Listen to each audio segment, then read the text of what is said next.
কোনো ধরনের কালোবাজারি, রমজান উপলক্ষে দ্রব্যমূল্যের ঊর্ধ্বগতি এগুলো থাকতে পারবে না। আমরা এমন এক বাংলাদেশের স্বপ্ন দেখি, যেই বাংলাদেশে রমজান মাস আসলে প্রতিটি মুসলিম পরিবারে উৎসাহ এবং আনন্দের সাথে রমজান উৎসব পালন করবে। এবং আমরা বিশ্বাস করি দ্রব্যমূল্য 2025 সালে এমন একটি নজির স্থাপন করা হবে যা পরবর্তী বাংলাদেশ বিনির্মাণে একটি উদাহরণ হিসেবে কাজ করবে। আল্লাহ তাআলা নির্দেশনা দিয়েছেন যেই রমজান মাসে আল্লাহ তাআলা কোরআন নাজিল করেছেন মুমিনরা যাতে তাকওয়া অর্জন করতে পারে, যাকে পরিশুদ্ধ অর্জন করতে পারে।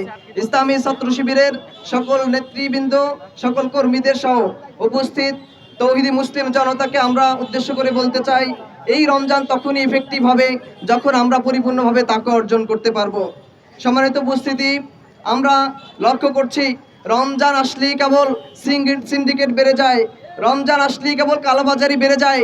সুতরাং আমরা বরিশালের সকল শ্রেণীর ব্যবসায়ীদেরকে আহ্বান জানাচ্ছি, আপনারা দয়া করে অনুগ্রহে বরিশালের সুন্দর পরিবেশ রক্ষার্থে আপনারা এরকম কালোবাজারি, আমরা দ্রব্যর মূল্যের ঊর্ধ্বগতি রোধে আপনারা বিনয়ের সাথে অনুরোধ করছি আপনারা নীতি নৈতিকতার পরিচয় দেবেন।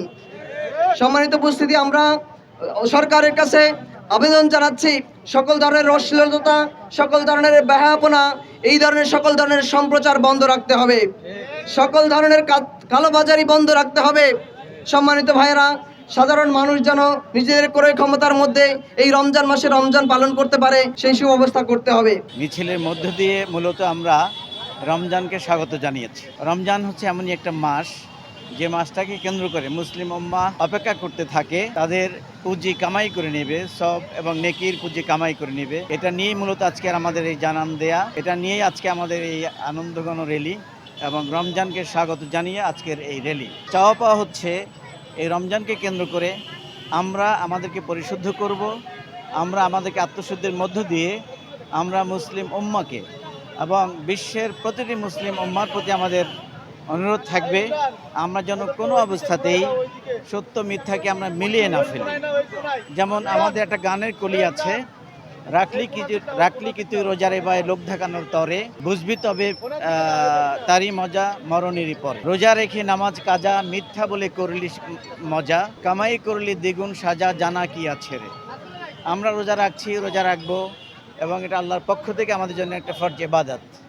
আমরা হেরারসি শিল্পী গোষ্ঠীর কচিকাঁচা, শিশু কিশোর এবং হেরারসি সাবেক পরিচালক, বর্তমান পরিচালকদের পক্ষ থেকে সবাইকে আমরা ধন্যবাদ জানাচ্ছি।